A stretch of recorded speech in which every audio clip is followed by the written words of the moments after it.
Well, basketball season is in full swing with March Madness, and traditionally, this inspires more people to hit the basketball courts. But beware, Americans are more likely to injure themselves playing basketball than any other sport, and more than a quarter of all sports-related injuries treated at emergency departments occurred while playing basketball. So here to help you safeguard more than your game is Dr. Niteesh Bharara of VSI Spine with slam dunk strategies. Oh, yeah. See what I did there? Yeah, you did good. To protect your spine. Yes, yes. Welcome to the show. So great to have you. Thank you for having me.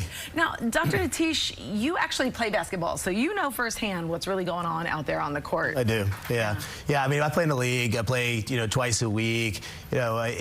It's one of those things. It's one of those games. It's such an explosive game that you're literally using all parts of your body. So common to get, your knee, your hip, your ankles. But one thing we don't talk about is the spine-related issues that come along with it. Every movement that you make in basketball is a twisting motion. It uses your neck or your lower back. And so we do see a lot of spine-related issues in basketball. And when you're on the court, for example, what are you doing as somebody who is obviously mindful about those type of injuries? You're not just thinking about the game, you're thinking about your health. How do you protect yourself in those instances? Yeah, so I mean, it comes down to preparation, right? Preparation is everything when it comes to this.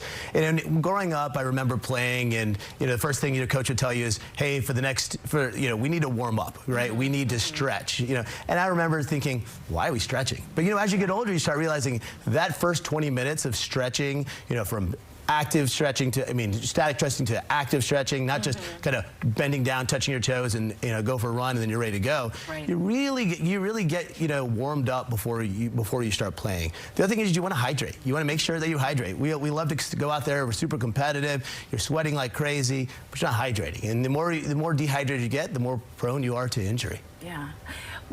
What are some basic stretches that people can do that are specific for basketball? I would imagine any type of rotating or just to get themselves limber. Yeah, I think we all love to do static stretching, where you bend over, you touch your toes, you stretch your hamstrings for 30 seconds, and you move on, right? But we like active stretching. We like dynamic stretching. These are things that are like lunges, where you're stretching your lower limbs while you're doing something active, right? Yeah. That's really important because our static stretching, yeah, you get a little more limber, but for dynamic stretching, we're working on the endurance of the muscles as well as maintaining that flexibility. Would you say there is a certain movement that people do while playing basketball that creates the most injury for spine?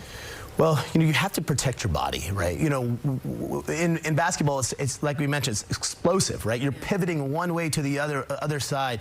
You're coming down for a rebound with somebody next to you. So you have to protect your body when you're coming down. So these are the type of motions that really you can really get hurt.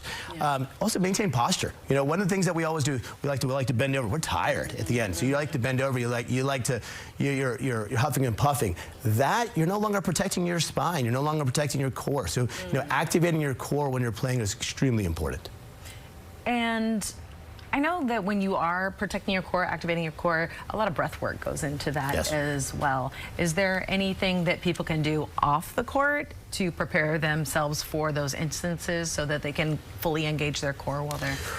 Well, we talk about, maintaining your core by, working your abs and working your lower limbs, but there's a lot more that goes into it, right? Strength is a large component of it, but endurance is potentially yoga, Pilates. These type of activities are extremely helpful. One of the things that we like to do is you want to cross-train. You want to move away from just the idea of a sport-specific exercise regimen, but go play tennis. Go do something different. Work some muscles that you're not, that you aren't working in basketball. They help protect yourself. Wow. Okay.